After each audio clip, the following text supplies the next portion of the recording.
در آفریقا یک نوع باد ویژه می‌وزد. این باد همه چیز را در مسیرش تغییر می‌دهد. قطره‌های اشک روی صورتش جاری است. مانند روح در طوفان تغییر شکل می‌دهد. گیج کننده و پنهان است و باعث سردرگمی می‌شود و سپس خودش را آشکار می‌سازد. این شکارچیان دارای رگ اشک در دشت‌ها تنش به وجود می‌آورند. شکارچیانی که با ظاهری هولناک و نگاهی ویژه بی حرکت و به شیوهی چشمگیر حمله می‌کنند. این همان شیوه یوز پلنگ است. شیوه یوز پلنگ.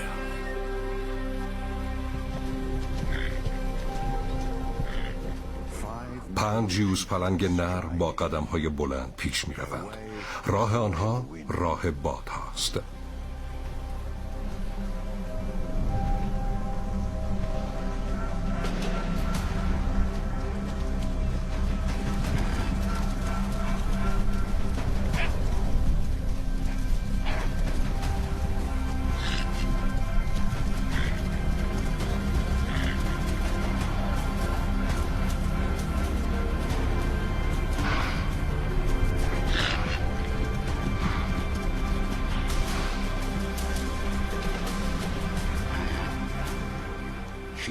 یوز پلنگ ها شکارچیان در سایه هستند. آنها همواره تلاش می کنند تا زودتر شکار خود را از پای درآورند.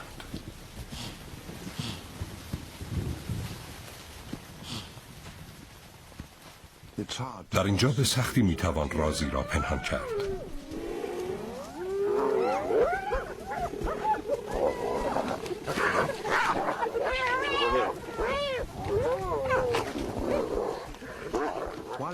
در حالی که یوز پلنگ در پیکاری که نمیتواند پیروز شود وارد نمی شود، واگذار کردن شکار همیشه تصمیم دشواری است.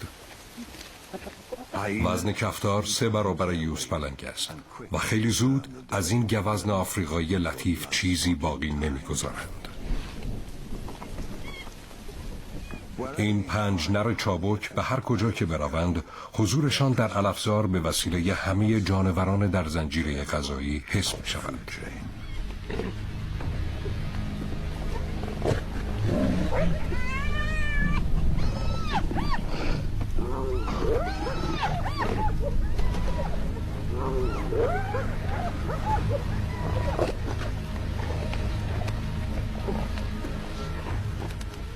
در پی هر موفقیت خطر از راه می رسد.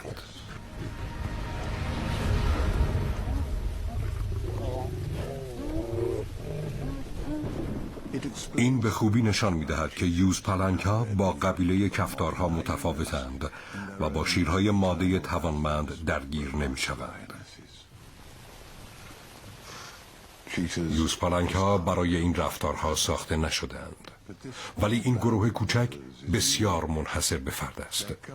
با همکاری یکدیگر قدرت لازم را به دست می آورند. هماهنگی آنها با یکدیگر یوز پلنگ ها را به شکارچیان بسیار منحصر به فردی تبدیل می کند. آنها می توانند خیلی سریع شکار کنند، بخورند و به راه خود ادامه دهند. آنها باید احتیاط کنند. حتی یک باران تند و کوتاه خیلی زود باعث طغیان رودخانه ها می شود و در این صورت به سختی می توان شکار کرد. آب همیشه برای یوز پلنگ ها تنش آفرین است، زیرا آنها شناگران خوبی نیستند.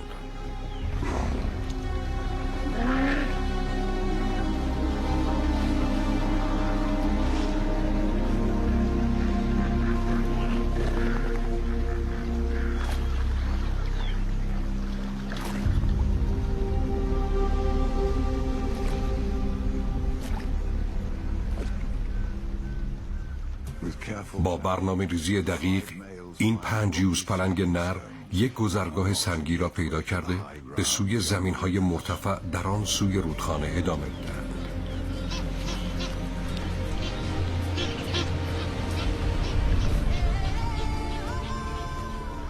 اینجا که ماسایی مارا است منابع غذایی دارد. دشت‌های سرنگتی هم در جنوب اینجاست.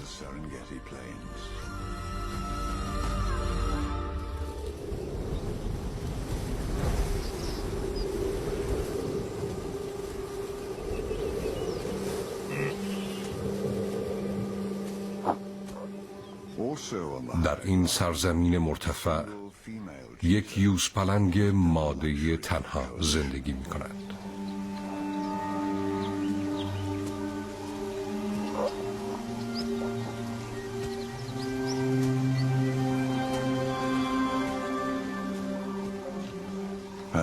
نامش ایمانی است که در زبان سواحیلی به معنی ایمان و باور است.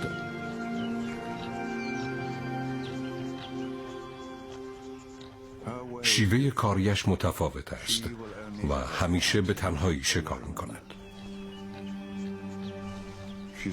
پنهانکار است.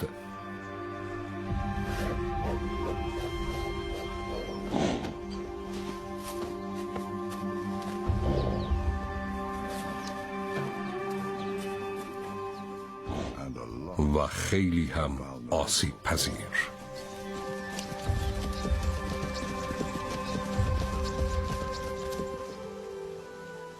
پیچیدگی رفتاری یوزپلنگ‌ها با یکدیگر متفاوت است. به خاطر علف‌های شبنم زده در اول بامداد، شیوه ایمانی خطرناک است.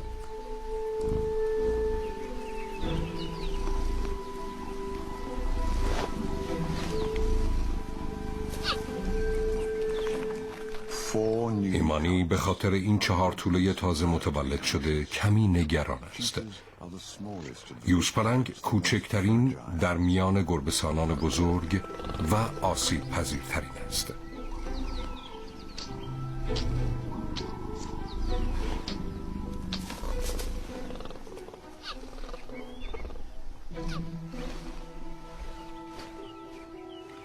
و این توله ها بدون هیچ شکی به حس مادرشان اعتماد دارند.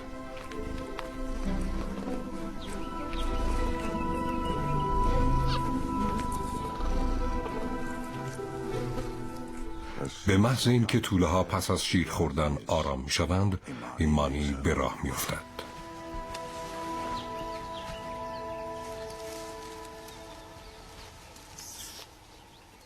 توله های شگفت زده در لابلای علف های انبوه باقی می مانند و تنها صدای مادرشان را می شنوند.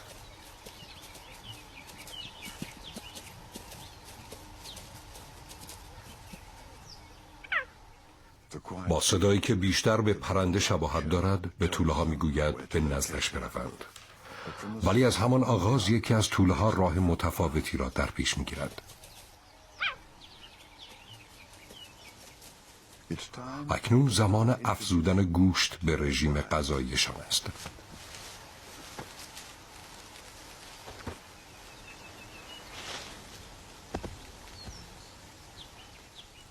ولی اشکالی رخ داده است.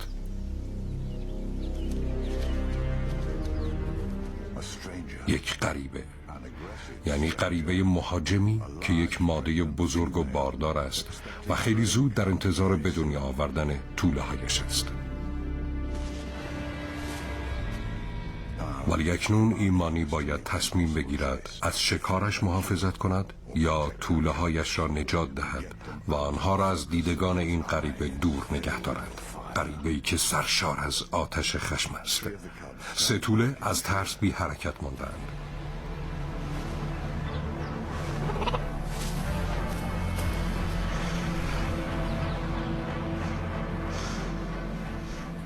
ولی توله نری که نمیپذیرد به این راحتی تسلیم شود قدم برمی‌دارد.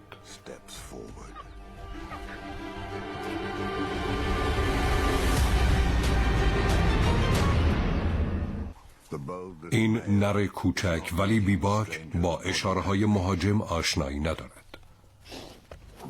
اکنون می‌آموزد.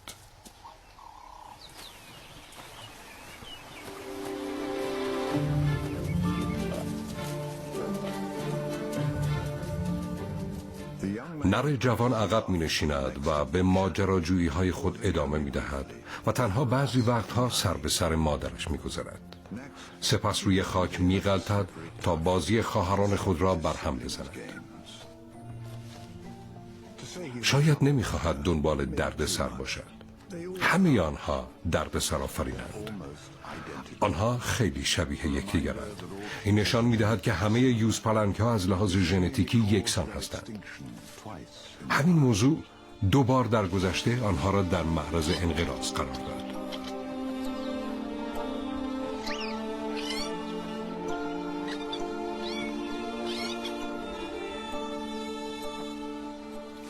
غریزه مادر میگوید به راه خود ادامه دهند و به دور از نگاه های خیره کننده گروهی از نرها باشد، به ویژه این 5 برادر.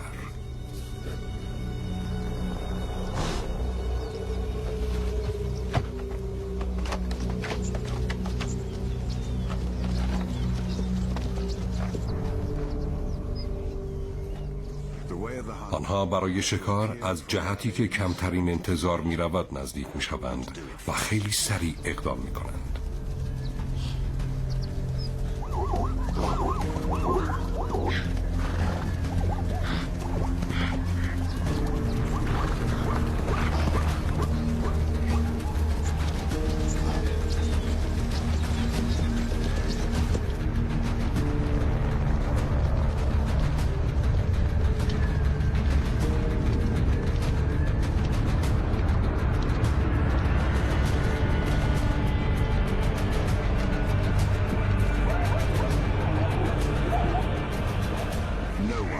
هیچ کس انتظار ندارد که در یک لحظه باد از 3 جهت بوزد، تا چه برسد به 5 جهت.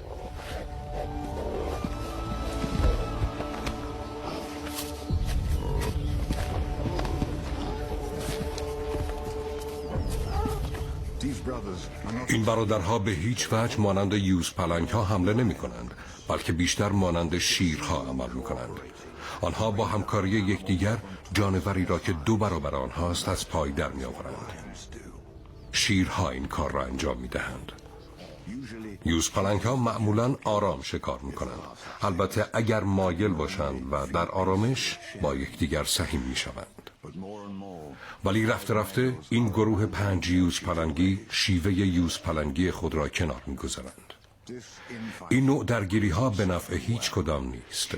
برای اینکه موفق شوند باید همکاری خود را حفظ کنند.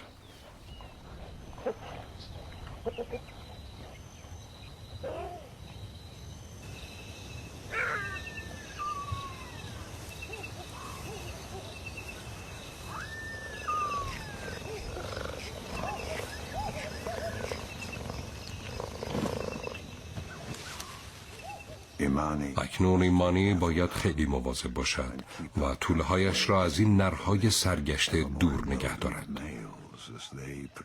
آنها حتی در طول شب هم گشت میزنند. این تصاویر حرارتی شب نشان میدهد که در شب رفتار معمولی دارند. ولی یوزپلنگ ماده خیلی نگران است و همواره جا به جا و پنهان می شود.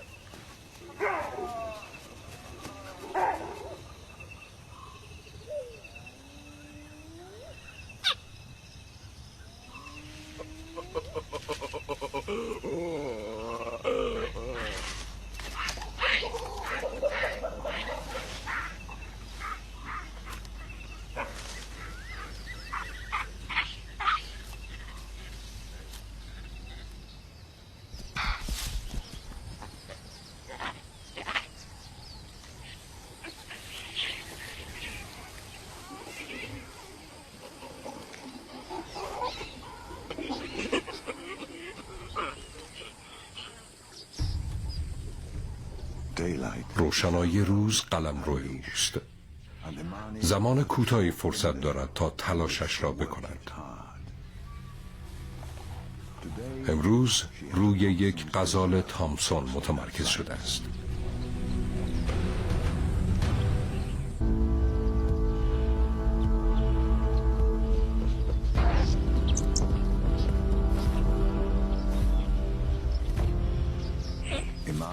ایمانی وقتی با بیشترین سرعت می‌دود بسیار با شکوه می‌شود. این جانور آن کاری را که برایش ساخته شده انجام می‌دهد. همچنان که هوا را می‌شکافد بر گرانش چیره می‌شود. نیمی جانور و نیمی دیگر یک موجود معجزه‌گونه است.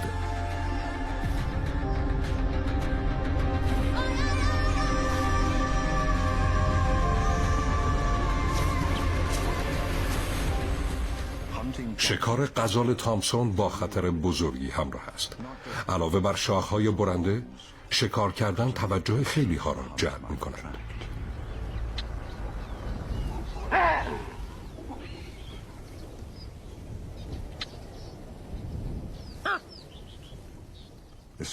به ویژه این بابون زیتونی بزرگ که سرپرست یک گروه بزرگ است.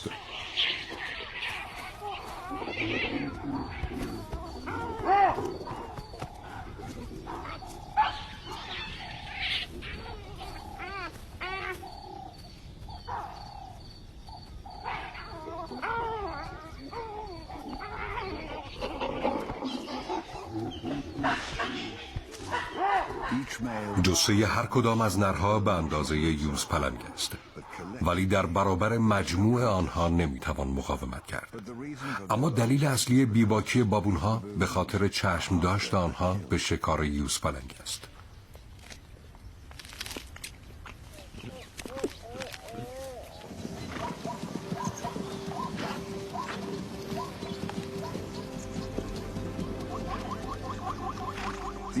این دشت‌های پهناور در شرق آفریقا حاوی رنگ‌ها و چهره‌های بیشماری در سرزمین یوز پلنگ است. اینجا جهانی است در حال تغییر، تغییراتی که شکارهای فراوانی را سر راه یوز پلنگ مادر قرار می‌دهند. ایمانی هم همواره هوشیار است.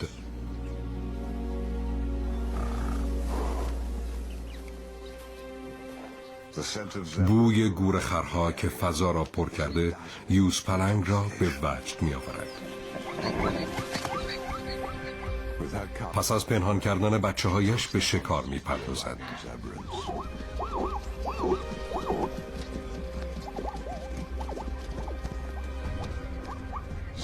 گورخرها به صورت یک هرج و مرج دیداری با محیط سازگار شدند. ناگهان ایمانی در میابد که تنها نیست. یوز پلنگ های برادر هم در کنارش هستند. اکنون زمان آن رسیده تا به آرامی فاصله بگیرند. نرها همچنان روی از پای درآوردن شکار متمرکز شدند.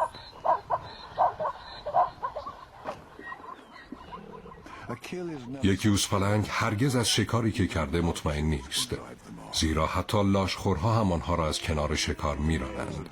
ولی نرها حمله را آغاز می‌کنند و توانایی جسمانی خود را به نمایش می‌گذارند. این به آنها امکان می‌دهد تا جایی که ممکن است گوشت بردارند.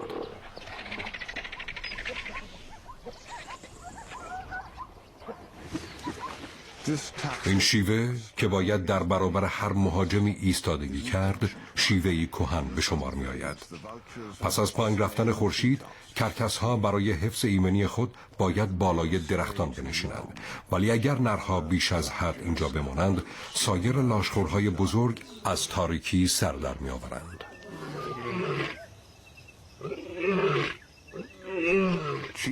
یوز پلنگ ها تنها گربه‌سانان بزرگ آفریقا هستند که نمی توانند غرش کنند. بنابراین برای اینکه این 5 برادر بتوانند قلمروی خود را مشخص کنند، به مثانه سالم و همکاری نزدیک یکدیگر احتیاج دارند. آنها در یکی از همین نشانه‌گذاری های قلمرو بوی تازه ایمانی را حس می کنند.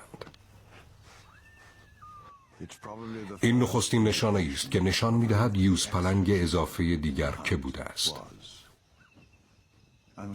این مستلزم یک اقدام دست جمعی است. با وجود این همه نشانه‌گذاری‌ها شاید تصور کنید که باید زودتر به گودال آب سر بزنند، ولی آنها تصمیم دارند تا ایمانی را پیدا کنند. باید در نقطه ای از 76 کیلومتر مربع قلمرو آنها باشد. در سپیده‌دم بوی یوزپلنگ ماده قوی می شود.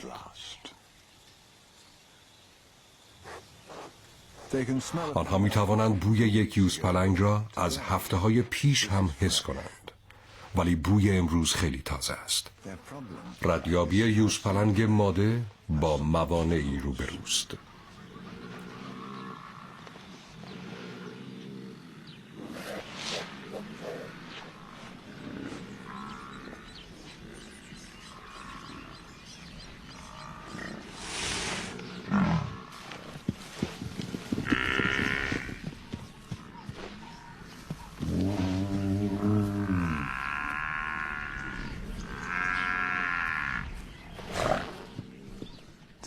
این شیوه رقص سایه نام دارد، یعنی حمله‌ای صورت می‌گیرد که راه فراری داشته باشد. در این صورت اقدام و واکنش حریف تحت نظر قرار می‌گیرد. با اعتماد به نفس یک گاوباز فاصله و زمین مبارزه را به خوبی می‌شناسد. این دانش برای هر جنگجویی ضروری است. حرکت سبک چون پروانه به یوزپلنگ‌ها برتری می‌دهد.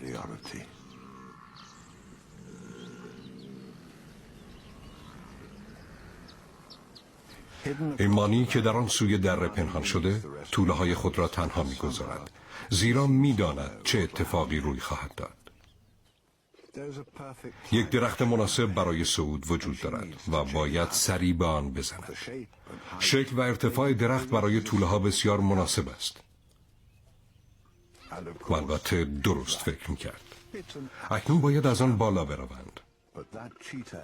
ولی شکوه واقعی یوزپلنگ‌ها به زمین محدود می شود، نه به بالای درخت. اکنون نر جوان خودش را از بقیه متمایز می کند.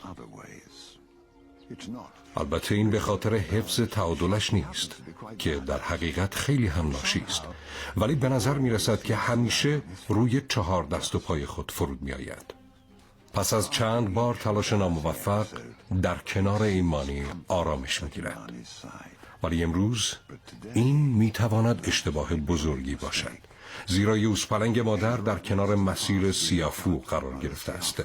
سیافو نوعی مورچه آفریقایی است که نیش‌های دردناکی می‌زند. نر جوان هم در مسیر آنها قرار گرفته است.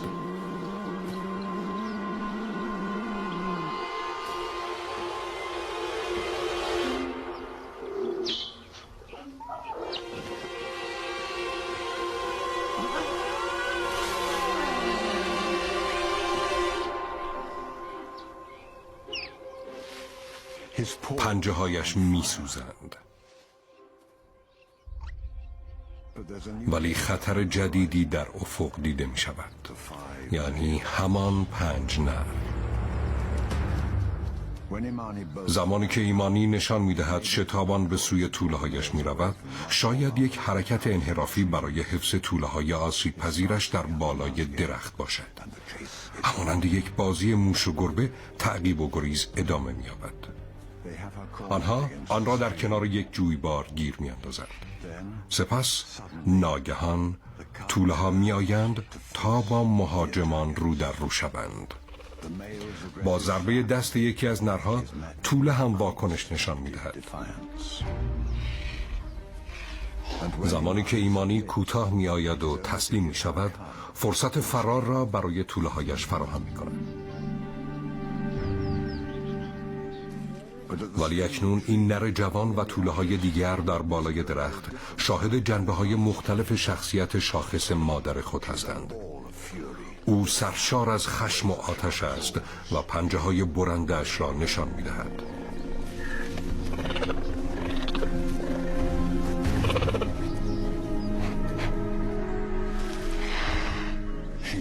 تنش افزایش می یابد و ناگهان نرها رو در روی یکدیگر قرار می گیرند.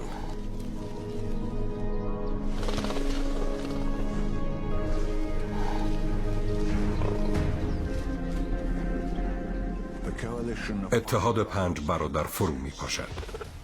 اکنون هر کدام خودش را قبول دارد. این اختلاف نظرها به یک پیکار ختم می شود. هرج و مرج حاکم می شود. این فرصتی را که ایمانی در انتظارش بود فراهم می کند.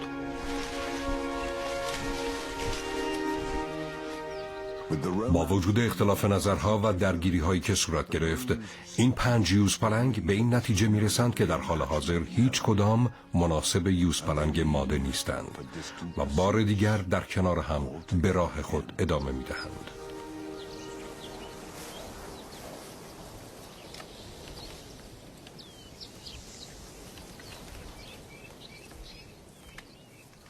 بار دیگر این نر جوان خودنمایی می کند.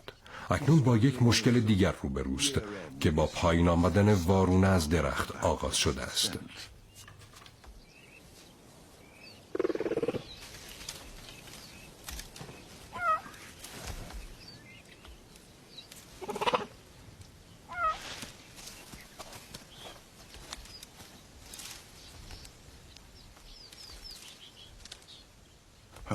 این درس خوبی برای بقیه می شود.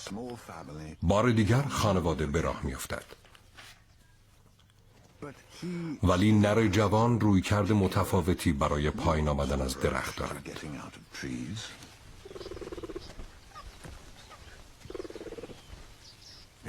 ایمانی باید در جهت مخالف نرها ادامه دهد. تنها منطقه ایمن برای او تپه ها خواهند بود.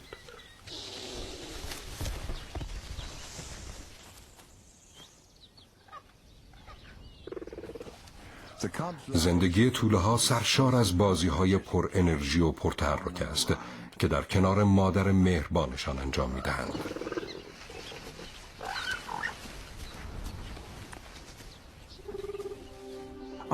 پس از روز پرکار و پرماجرایی که داشت، این نر جوان بیش از بازی به استراحت احتیاج دارد.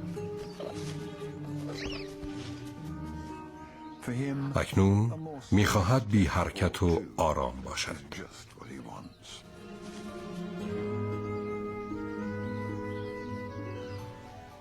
ولی هر بار که از روی مادر پایین می‌افتد، مادر هوشیار افق را نگاه می‌کند.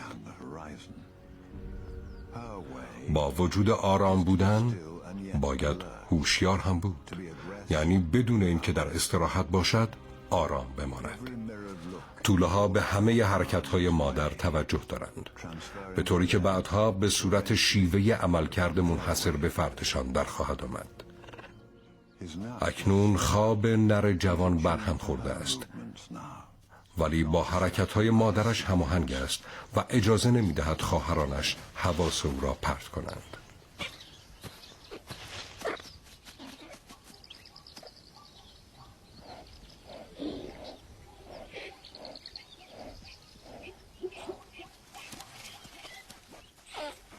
شکار آغاز می شود و نر جوان هم تصمیم دارد دنبال مادر برود.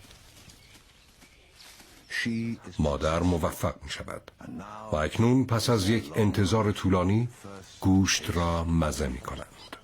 توله ها بوی خون را می توانند حس کنند، ولی زمانی که کسان دیگری هم می توانند آن را بو کنند، توله ها کنار می روند، زیرا این تهدید آنها را گیج می کند و می ترساند.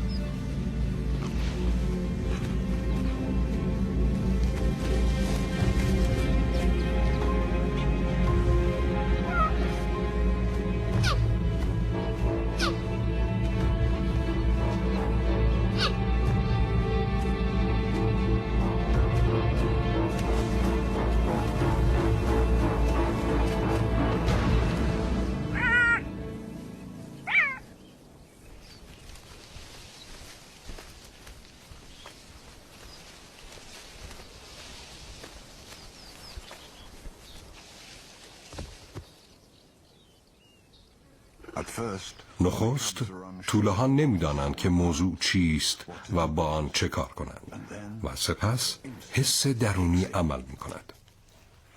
پس از رسیدن خون به لب‌هایشان به شکارچیان ماهری تبدیل خواهند شد.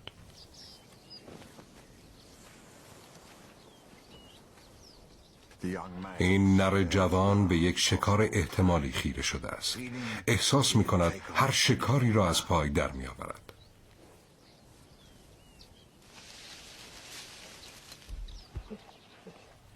آموزش خوردن گوشت تنها بخشی از آموزش امروز است. ولی پاسخ مادر به شغال درسی واقعی است.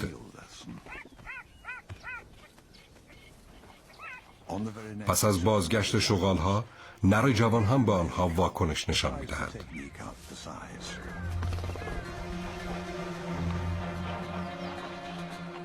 به نظر می‌رسد کارساز بوده باشد، به طوری که باز هم می‌خواهد اقدام کند که نتیجه خوبی هم می‌دهد. خانواده‌اش متوجه شیوه زمین کوبیدن او نمی‌شوند، ولی در همین سن همان رفتاری را که از یک یوزپلنگ بالغ انتظار می‌رود از خودش بروز می‌دهد. زمانی که ایمانی می‌خواهد آنها را راهنمایی کند، نر جوان سرباز می‌زند، ولی نر جوان به زودی در می‌یابد که شغال‌ها تنها دشمنان او نیستند. به خاطر نزدیک شدن خطر واقعی مجبور می‌شود شکار را رها کند. یعنی با آغاز تاریکی خطر هم افزایش می‌یابد.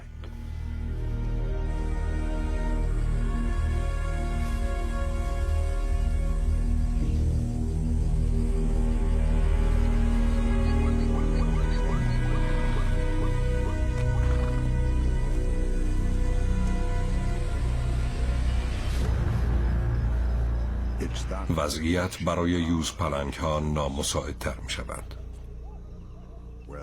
شیرها و گله‌هایشان از تپه‌های اینجا آشکار می‌شوند و به دنبال هیجان، فرصت و چالش‌ها هستند.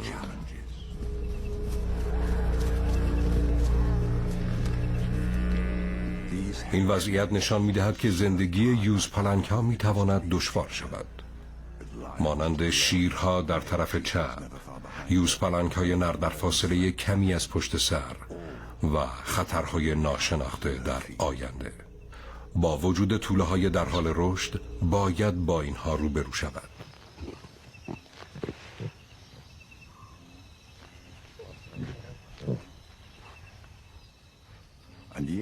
با این وجود اینجا میتواند برایش سرزمین آرمانی باشد. ایمانی حس میکند چیزی تغییر کرده، چیزی در آن سوی افق. این 5 نر هم حس میکنند.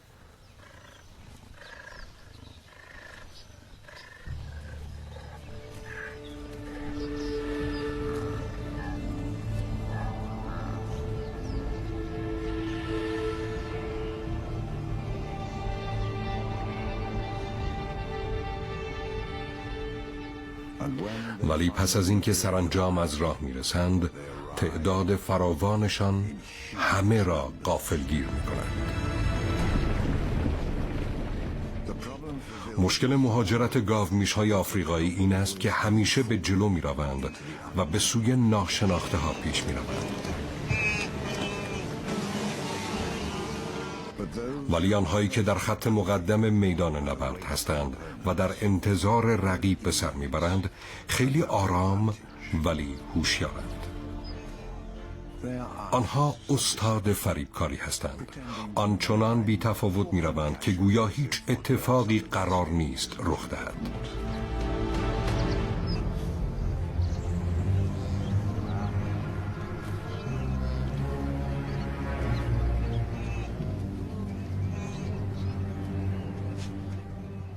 این رفتار بیش از هر چیز دیگری شیوه عملکرد یوزپلنگ است. با سرعت 112 کیلومتر در ساعت میتازد. با این سرعت سرسام‌آور جای هیچ گونه اشتباهی وجود ندارد.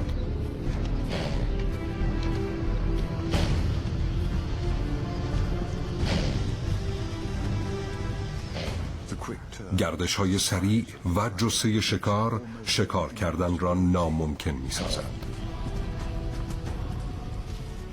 ولی در این لحظه برای شکار و شکارچی هیچ چیز دیگری اهمیت ندارد.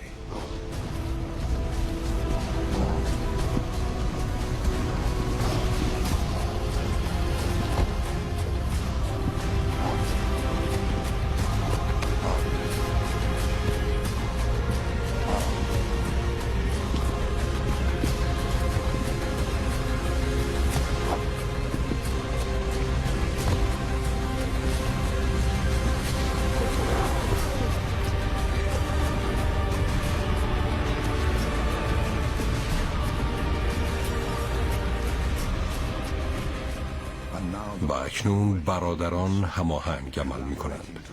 آنها تصمیم می گیرند تا در این نبرد پیروز شوند.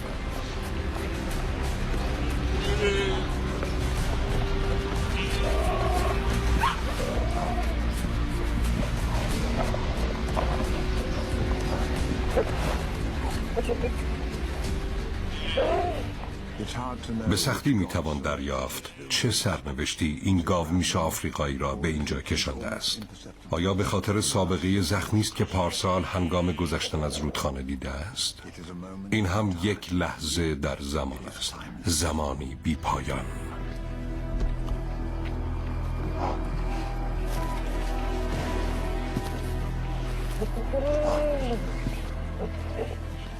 این پیکارهای سرسخت و شاخص برای زنده ماندن نتیجه موجهای پی در پی میلیونها گاومیش آفریقایی است که در آرواره‌های گرسنه 7000 یوزپلنگ باقی مانده در جهان گرفتار می شوند. پیروزی دوام نمی آورد.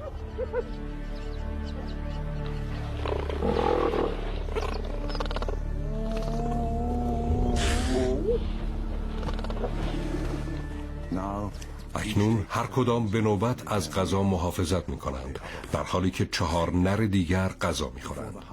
البته پیش از اینکه کفتارها بتوانند به قدرت یا ضعف آنها پی ببرند.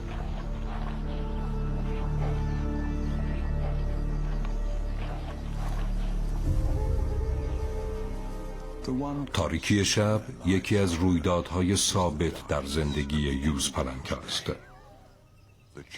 یوزپلنگ ها از تاریکی شب برای استراحت استفاده می کنند تا برای روز بعد آماده شوند. پرسش اینجاست که آیا آنها می توانند هر روز بر این موانع چیره شوند؟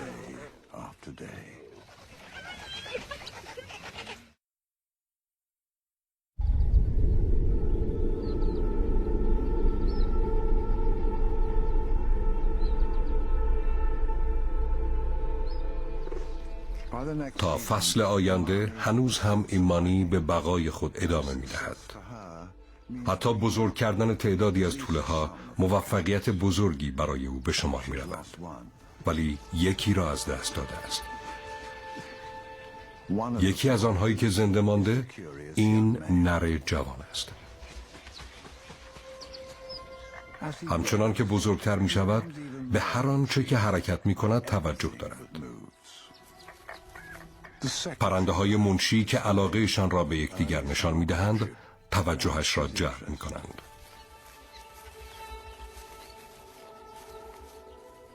این برای آنهایی که درگیرش هستند حرکت بسیار موزون و پیچیده است، ولی برای توله ها عامل کنجکاوی است. آنها که هنوز خجالتی اند مانند همه گربه‌سانان به اطراف توجه دارند. همان گونه که انتظار می رفت این پیش از همه بالا می رود.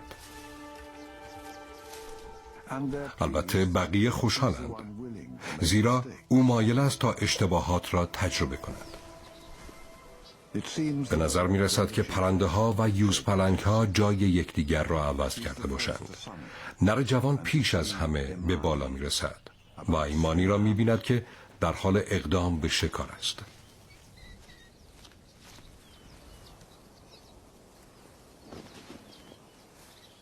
او و بقیه توله ها طی چند ماه گذشته چندین بار شاهد شکار کردن ها بودند. این مهارت چشمگیری است که توله ها هنوز باید بیاموزند.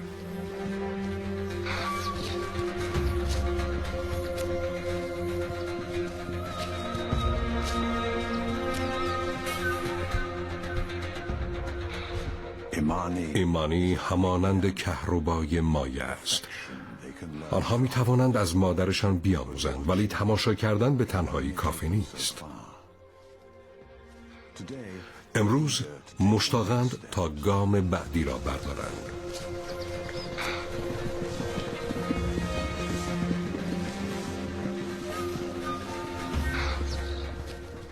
اکنون زمان آن رسیده تا از تماشاچی تابع بودن به شرکت کننده ارتقا یابند.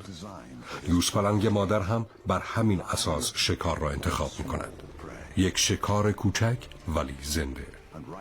اکنون در همین لحظه و در همین مکان نر جوان و خواهرانش با شیوه های خودشان پیش می روند، شیوه هایی که به تدریج به شیوه های یوز پلنگان تبدیل می شود. ایمانی تماشا می کند ولی دخالت نمی کند.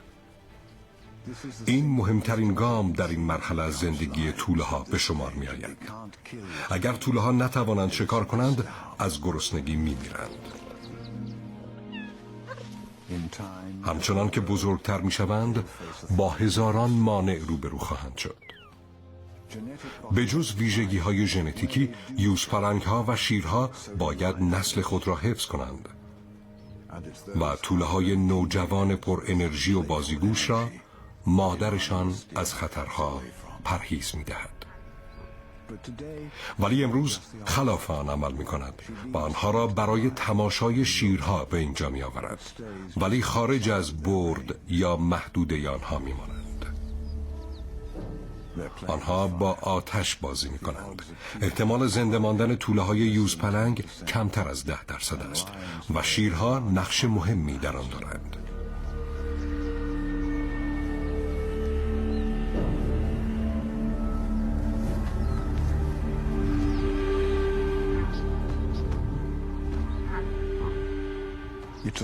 این برای توله نر و ماجراجوی ایمانی درس مهمی است، زیرا مادر همیشه کنارش نیست.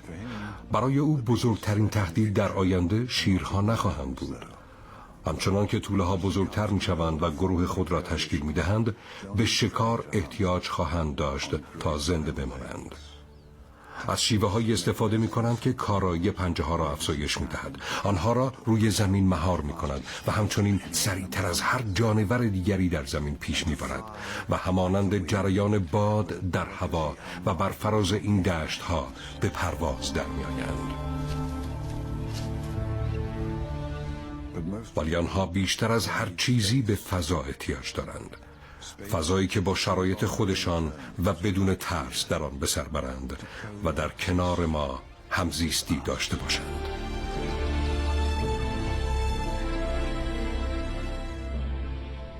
بدون اینها آینده نر جوان پس از اینکه سرانجام مادرش را ترک کند و به راهش ادامه دهد نامشخص خواهد بود و این چهره منحصر به فرد به عنوان نشانه ای از این فاجعه باقی میماند. ولی اکنون امیدوار باشیم چون این فاجعه ای رخ ندهد.